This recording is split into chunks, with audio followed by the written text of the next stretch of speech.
بائیں ہاتھ سے کھانے پینے کے لیے منع کیا گیا ہے یا کھانا پینا جائز ہے؟ جی بائیں ہاتھ سے کھانا پینا جائز نہیں ہے، صحیح مسلم میں حدیث ہے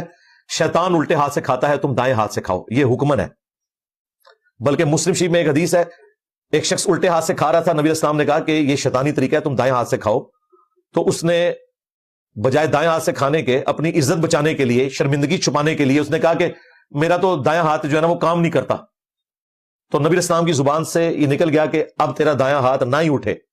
اسی وقت فالج گرا، پھر پوری زندگی اس کے منہ تک دایاں ہاتھ نہیں پہنچا۔ یہ مسلم شریف میں ہے، اور مشکات میں رسول اللہ کے معجزات والے چیپٹر میں اس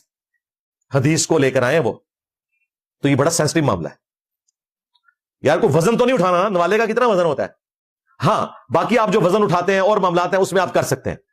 لین دین میں بھی ابن ماجہ میں حدیث ہے کہ دائیں ہاتھ سے کرو، لیکن وہ لین دین جو آپ آسانی سے کر سکتے ہیں، یہ نہ ہو کہ آپ 20 کلو کی چیز جو ہے وہ ایک لیفٹی ہے وہ دائیں ہاتھ میں کسی کو پکڑائے اس کا پاؤں ہی توڑ دے، یا ایک لیفٹی ہے اور وہ جانور دائیں ہاتھ سے ذبح کرنے کی کوشش کرے اور جانور کو تکلیف پہنچائے، جبکہ مسلم شریف میں حدیث ہے کہ چھری کو تیز کرو اور جانور کو آرام پہنچاؤ۔ لیفٹی کے لیے ضروری ہے کہ وہ بائیں ہاتھ سے ہی جانور کو ذبح کرے گا، اس کا بائیں ہاتھ ہی اس کا دایاں ہاتھ ہے، طاقت والے سارے کام لیفٹی نے بائیں ہاتھ سے کرنے ہیں، باقی جو کھانے پینے والا معاملہ ہے یا آسانی سے جو لین دین کا معاملہ ہے وہ دائیں ہاتھ سے کرے گا۔